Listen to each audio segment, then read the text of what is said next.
There's a story whispered in the deepest corners of eternity, hidden within the oldest echoes of heaven itself. A story so mysterious that even the angels, beings made of light and truth, rarely dare to speak of it. It is said that there was once an angel who hesitated when God pronounced judgment on Lucifer. While heaven stood united in obedience, and while countless wings bowed in reverence to divine authority, one angel stood still. Not in rebellion, not in defiance, but in sorrow. He did not join Lucifer's rebellion. He did not question God's sovereignty. He did not rise against heaven. Instead, he did something far more dangerous. He stepped forward when all others stepped back. He reached toward one who had already fallen beyond redemption. He tried to save a brother who had already chosen darkness. And in heaven, where obedience is not just devotion but law, even love, when directed against divine judgment, can be mistaken for defiance.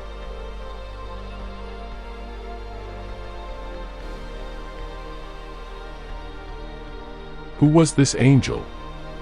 What stirred such compassion inside a being created in perfect obedience? And what did God do to the angel who tried to save the devil?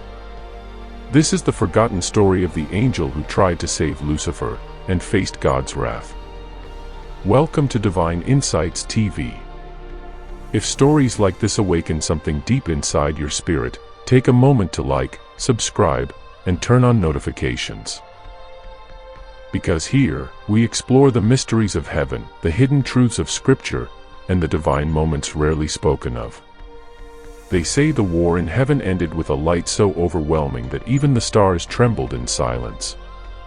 When the clash of eternity finally ceased, heaven stood still, not in peace, but in stunned quiet. The rebellion had ended. Lucifer had fallen. The order of heaven had been restored. But something had changed forever. Every angel had taken their place. Those loyal to God's throne stood bathed in divine radiance. Those who followed Lucifer were cast down, swallowed by a fire never intended for beings of light. Justice had been carried out. Heaven had been cleansed. But in that stillness, there was one angel who did not move. He stood at the very edge of heaven's gates, watching as the fallen disappeared beyond the horizon of eternity. Watching as those he once called brothers, those he once sang beside, were torn from glory, their voices fading into the endless abyss below. His hands trembled, not from fear, but from heartbreak. Around him, angels returned to their ranks, their wings folding in solemn obedience. Their faces carried resolve. Heaven had been purified. Justice had been served. But to this angel, justice felt different. It did not feel like victory. It felt like loss. He lowered his gaze toward the abyss below, where the brilliance of heaven dissolved into the smoke of judgment. And in that darkness, he thought he saw movement. Lucifer. Once radiant beyond measure, now burning in ruin. Then a voice thundered across eternity. It is finished. The voice of God, final, unshaken, eternal. And yet, the angel hesitated. He did not speak. He did not move. But deep within him, a whisper began to grow louder than heaven's silence. What if he could still be saved?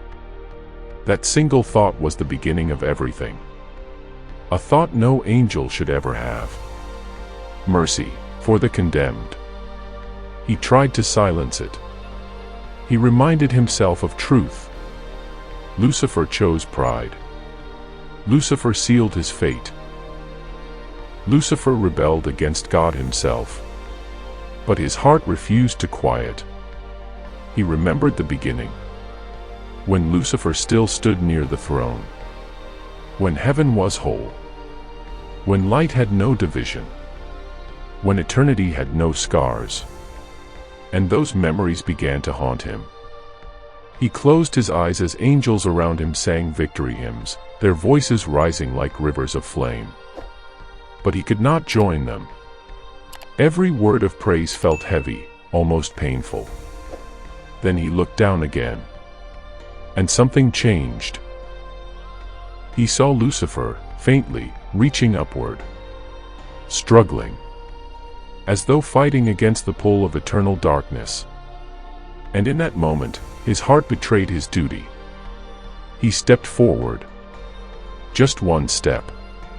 But in heaven, even one step can change eternity. The light around him flickered. The angels nearby turned. One mighty warrior angel called out, "Brother, where are you going?" But he did not answer, because he did not know. He only knew he could not stand and watch a soul, even Lucifer's, disappear forever.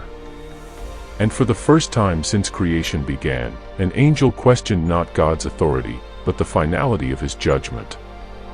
"Lord, what if mercy still has meaning?"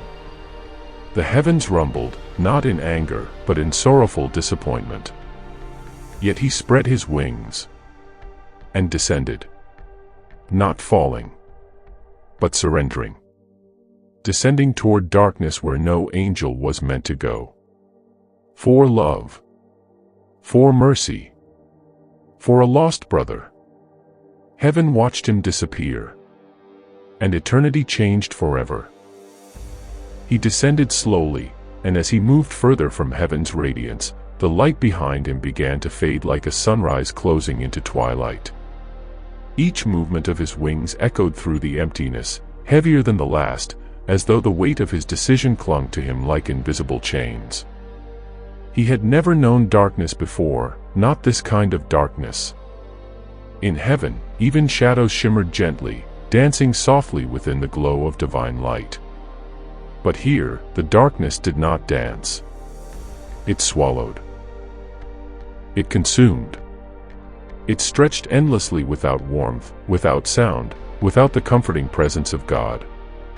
The deeper he went, the louder the silence became. There were no songs, no winds, no movement, only distant echoes, broken and faint, like cries that had long lost their voices. Slowly, he felt something he had never experienced before. His light began to dim. The golden radiance that once surrounded him flickered, as though even his own essence struggled to survive in the void. Fear crept into his spirit, not fear of punishment, but fear of separation. For the first time, he wondered whether God still watched him, or whether heaven had turned its face away. He whispered into the emptiness, his voice trembling with humility. "Father, if I am wrong, let my light fade.